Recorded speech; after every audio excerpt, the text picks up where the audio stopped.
Yo guys, welcome back to the channel. Today I'm going to be ranking all top midfielders in FPL for all different price ranges, going from 5 million all the way up to 8 million and more. So hope you guys enjoy this video and see you guys in the next one. So we're just going to get into it. We're going to start with a 5 million and 5.5 million options. I blend them together.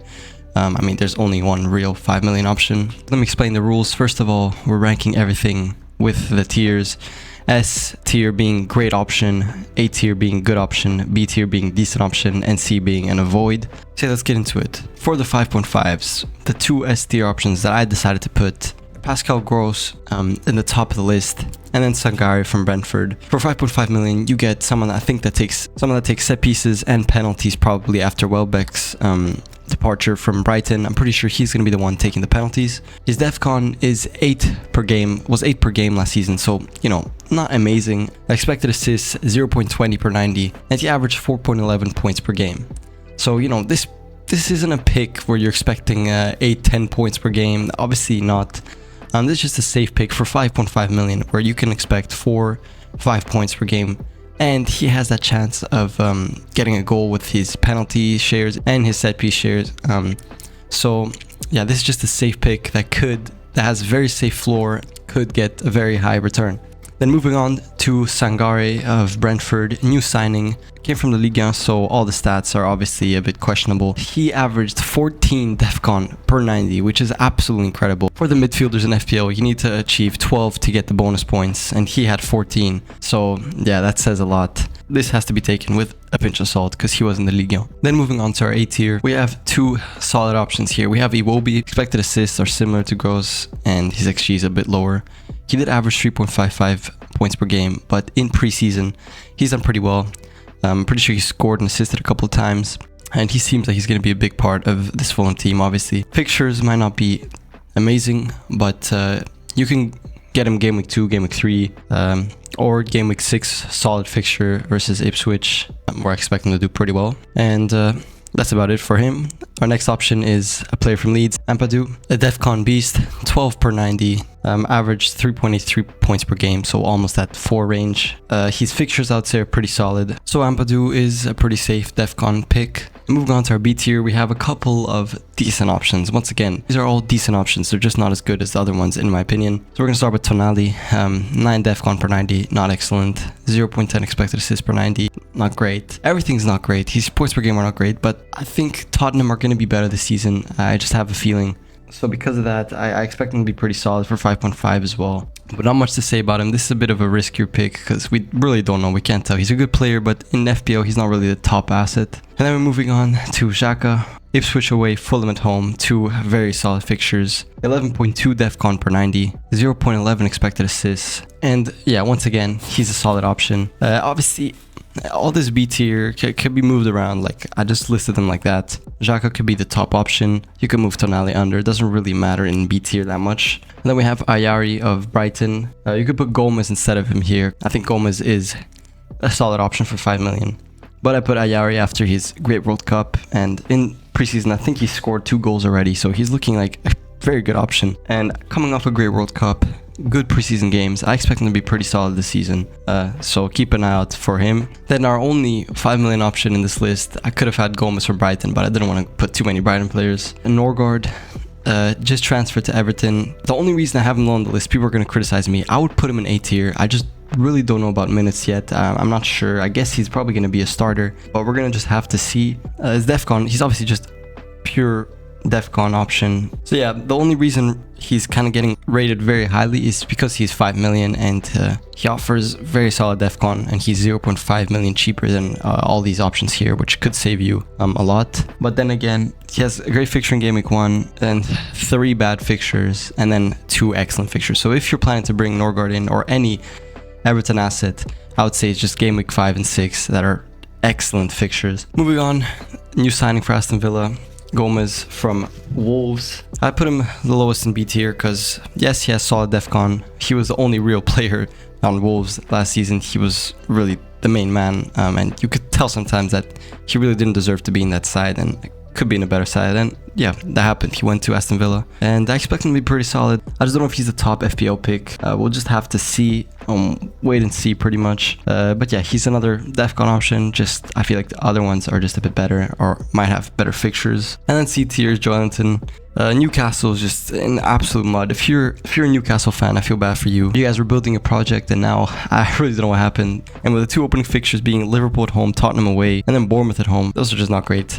Only time you might be able to go for a Newcastle asset is Gameweek 5 and 6, where they have two solid fixtures. He only had 2.7 points per game. He's just not an FPL option. Definitely C tier, and any Newcastle players I'd probably avoid until we could see what they're doing early on and see maybe they're playing decent and we can bring them in. So moving on to our 6 million options, this is one of the most exciting price points because there's a couple of players here that are very, very good. And starting up, we have Ndiaye. There was many rumors of him leaving, going to Al Hilal and just leaving Everton. But currently, it seems like he might stay. He's Everton's penalty taker. He does have decent DEFCON, good expected assists, good expected goals. I think he's just a great option. The only thing is, again, fixtures from Game Week 2 to 4 are not excellent. Probably bring him in for a Game Week 5 or 6 situation. Moving on to Enzo Lefebvre, Sunderland's penalty taker. Great opening fixtures, 9.8 DEFCON per 90, good expected assists, decent XG, but he's been very good in preseason, scoring a couple of goals and showing like he's going to be a big part of the Sunderland team. 4.008 points per game, so a little more than Ndiaye. And Ipswich, Fulham and Brentford as the first fixtures, I would have to have him in my team. Especially if you're wildcarding early in like Game Week 4, perfect scenario. You have him early on, transfer him out so you don't have the Arsenal Man City games. And yeah, that's the perfect scenario. Moving on to Tavernier. He is the set piece taker for Bournemouth. Starts off with Man City away, which is an awful fixture. But then Everton at home, Newcastle away, and Brentford at home, I would say are all favorable fixtures for Bournemouth, depending how they're going to be with their new coach. But still, I see him being a big part of this team. In preseason, he's scored. Then in A tier, we move to Stack, set piece taker for Leeds. Leeds looking like they're a little stronger this season, and he averaged 4.72 points per game. So again, I would say Leeds are looking pretty good, and I would target maybe a couple of players, bring in a couple of players, especially maybe Game Week 4 or 5, or actually Game Week 1 to Game Week 5 is all good except for Brighton away, which is a hard fixture, but everything else I would say is an even fight for Leeds. And the next option is Matheus Fernandes of Tottenham. He has scored in preseason. He looks like a pretty big goal threat, has 11 DEFCON per 90, so I expect him to maybe achieve DEFCON there. And yeah, this is just again a differential option, a little bit of a risky pick that you hope maybe he's gonna score. But yeah, I wouldn't go straight ahead at him. There's other 6 million options in the S tier obviously that are better. Then we go for Schade of Brentford. So he offers no DEFCON. He has very high XG, so he's a goal threat again. But he doesn't really have set pieces. He's just not my favorite option. If he had set pieces, if he had like penalties, maybe I'd put him higher. And then an option that I really like and people aren't really looking at for some reason, I don't know if it's because he's linked with a move away or something like that. It's Alex Scott of Bournemouth. 12 DEFCON per 90. He achieved DEFCON on average every game. His expected assists are higher than Schade and on the same level of Fernandes. His XG 0.12, again, very solid numbers. And if he does stay at Bournemouth, he's going to be a huge part of this team. So I would keep an eye out on him. Moving on to B tier, we have Buendia. Set piece taker, penalty taker. Yes, you're going to say, what is he doing in B tier? The only reason I have him there is just because I'm not sure about Aston Villa yet. And I don't know about Buendia, I don't really love the option. His DEFCON is okay per 90. His expected assists are alright. His XG is also pretty solid. Like all around, he has good numbers. But his points per game last season were 2.83. Didn't get great points per game. And then Manzambi, another Aston Villa option. He's gonna have rotation risk because he's currently injured and he's coming back from an injury. So I don't expect him to come back to the team instantly. I would avoid him for the first few game weeks. Last season, he was in the Premier League. And his DEFCON was 4.3, so definitely not a DEFCON option. But his expected assists were 0.22, highest on the list. And XG was also 0.17, so he's definitely an attacking option. In the World Cup, he had an amazing World Cup for Switzerland. So Aston Villa got a great signing. He's a good Morgan Rogers replacement, and I expect him to do pretty well this season. Then we have Tielemans in C tier. He's not an FPL option, to be honest. DEFCON isn't top tier. Expected assists are pretty solid, yes, you can get him for that, but XG is pretty bad, and points per game 2.72. he's just really not an FPL option. He also has the lowest bonus points out of anyone per 90. So yeah, I would completely avoid him, to be honest. Okay, now we move up to the 6.5 million midfielders. And we're going to get into it with our S tier option, the only S tier out of this list, Anderson. We know how great he was last season, and he had 14 DEFCON per 90. I expected to drop in Man City, but still. And he averaged 4.74 points per game last season. He is such a solid pick.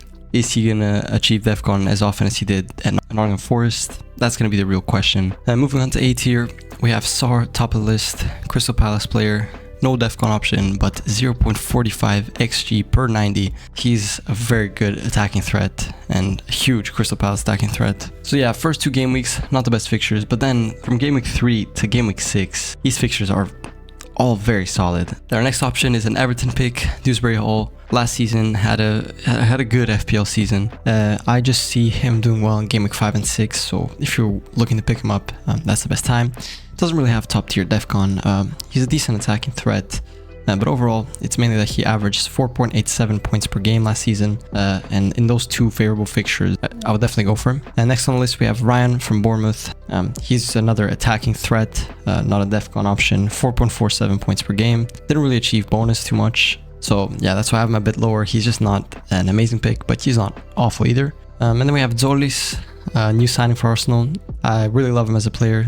Came from the Belgian league with insane stats, 0.47 expected assists and 0.51 expected goals. Yeah, top tier attacking threat, and for this price he's probably the best. He's scored in preseason, he's done well in preseason as well, so I expect him to be a big part of this Arsenal team. So keep an eye out for him. Only concern is he might be a little bit of a rotation risk since he's just going to the Premier League. Then in B tier we have Dango from Brentford. Solid attacking option, 4.25 points per game. I just wouldn't put him as high as the other ones. Then we have Wilson, moved from Fulham to Leeds. Decent attacking option again, 4.67 average points. He had a very solid season. I don't know if he's going to be able to recreate it. Maybe he will. Leeds are doing very well right now in preseason. So who knows, he might be a big part of that as well. I just don't think he's worth it for that 6.5 million. Then Kudus from Tottenham, not the best FPL pick. His numbers all around are an excellent 3.95 average points per game, which isn't awful, but you know, for someone that's 6.5 million, I wouldn't really go for him. He also has rotation risk because he has a bad injury record, so I don't know how much he's going to be playing. We're going to have to see. And speaking of someone with injury risk, let's go to Madison, another Tottenham player. Literally like no stats last season because he barely played because he was injured the entire season. And that's a huge concern again. Even if he does start out pretty well, he has a huge injury concern and I wouldn't really bet on him. And yeah, major rotation risk as well. And then Odegaard, another player with a little bit of rotation risk. I just don't really see him as a top tier FPL pick. I may be underrating him a bit and putting him in C tier. He could probably be in B tier realistically. He did average 4.86 points per game, but his XG is low. His expected assists are not bad, but he doesn't have DEFCON, and with Eze being around, I don't know if I would really trust him to be a full-on starter for 6.5 million. Moving on to 7 million and 7.5 million options. 2 top tier options are the Liverpool players Wirtz and Szoboszlai. Wirtz this season will probably have a set piece share with Szoboszlai. They're going to be rotating, I think. And last season, maybe he didn't have the best season, but in preseason he's doing very well under Iraola in this new system. It looks like he's going to be a bigger part of the attack, and it seems like he's going to be contributing more. So I think he's probably the best option from the Liverpool players. And Szoboszlai is a close second, but we don't know if he's going to have penalties or not. It might be Isak's penalties. He doesn't really achieve DEFCON too much, 9.4, mainly when he was in right back. So he has the same expected assist as Wirtz, even though Wirtz had a bad season. And Wirtz also has double the XG Szoboszlai has. That's why I think Wirtz is going to be very good. Then in A tier, we have 2 Chelsea players. Morgan Rogers just scored a goal as I was checking versus Real Sociedad. He's going to do pretty well. I just don't know how long it's going to take. And Enzo Fernandez seems like he might not go to Man City. It's still not for sure. He still could go. I put him there for now because if he stays at Chelsea and if he doesn't play in a double pivot, he'll probably be at the same level as last season, and he was a great FPL pick, 4.36 points per game. Then Bruno Guimaraes of Arsenal, new signing, 7 million. He has 9.2 DEFCON, so not perfect, but still pretty solid numbers. Decent attacking numbers and 5.31 points per game because he averages almost 1 bonus point per game, which is some of the highest numbers we've seen. And I think he's going to be a key part of this Arsenal midfield. And our last player in the A tier is Foden. Enzo Maresca was saying how he's a key pillar of their team. And if that's the case, for 7 million, I would definitely go for him. In preseason, he hasn't really impressed, but his numbers aren't too bad. There is a little rotation risk. I did put that there just in case. And then in B tier, we have Turkey. I think he's a bigger rotation risk than Foden. He's also a little more expensive. And yeah, he had good numbers, 4.09 points per game, good expected assist numbers, and good bonus points numbers as well. But I don't know if he's going to be starting as much as Foden from what Enzo Maresca has been saying. And then Declan Rice does have the set pieces, but huge rotation risk. In the first game week, I think it's confirmed that he's not going to be starting, which is bad because it's a great fixture for them as well, and he could have done very well. Then we have Doku, another rotation risk player. And again, a little too expensive for my liking. If he has that rotation risk, I am not willing to pay 7.5 million for him. Then we have Marcus Rashford, came from Barcelona.